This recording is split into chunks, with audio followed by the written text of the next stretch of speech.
इस टाइम राजकुमार ते मोहित जख्मी है, मनप्रीत ते वंदना इन्हां दी डेथ है। तो ਤੁਸੀਂ ਪ੍ਰਸ਼ਾਸਨ ਨੂੰ ਕੀ ਮੰਗ ਕਰਨਾ ਚਾਹੁੰਦੇ ਹੋ? ਅਸੀਂ ਹੈਲਪ चाहिए सानू। ਬਾਤ ਹੋਈ ਰਾਤ ਨੂੰ? ਗੱਲਬਾਤ ਇਹ ਹੋਈ ਹੈ ਜੀ ਕਿ ਰਾਤੀ ਜਦੋਂ ਹਨੇਰੀ ਤੂਫਾਨ ਆਇਆ ਉੱਤੋਂ ਇੱਕ ਦੀਵਾਰ ਡਿੱਗ ਗਈ ਜੀ। ਅਸੀਂ ਜਦੋਂ ਸਾਨੂੰ ਪਤਾ ਲੱਗਾ ਸੀ ਉਸੇ ਵੇਲੇ ਹੀ ਆ ਗਏ। ਅਸੀਂ ਆਮ ਆਦਮੀ ਪਾਰਟੀ ਦੇ ਵਰਕਰ ਆ, ਸਾਰੀ ਦੀ ਸਾਰੀ ਕਮੇਟੀ ਸਾਡੀ ਇੱਥੇ ਮੌਕੇ ਤੇ ਹੀ ਪਹੁੰਚ ਗਈ। ਕਿੰਨੇ ਕੀ ਪਰਿਵਾਰ ਸੀ ਇਹਨਾਂ ਦੇ? ਇਹਨਾਂ ਦਾ ਪਰਿਵਾਰ ਦੀ 2 ਦੀ ਮੌਤ ਹੋ ਗਈ ਤੇ 2 ਸੀਰੀਅਸ ਆ ਬਹੁਤ ਜ਼ਿਆਦਾ। ਸਰ ਛੋਟਾ ਜਿਹਾ ਬੱਚਾ ਉਹ ਵੀ ਸੀਰੀਅਸ ਆ। ਕਿੰਨੇ ਵਜੇ ਦੀ ਘਟਨਾ ਹੈ? 11 ਵਜੇ ਦੇ ਲਗਭਗ।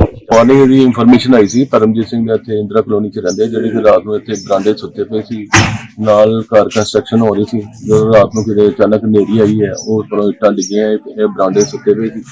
ਇਹ 'ਚ ਪਰਮਜੀਤ ਸਿੰਘ ਜੀ ਸੀਰੀਅਸ ਹੈ, ਇਹਦਾ ਬੇਟਾ ਤੇ ਇਹਦੀ ਨੂੰਹ ਦੀ ਬੇਟੀ ਦੀ ਡੈਥ ਹੋ ਗਈ ਹੈ।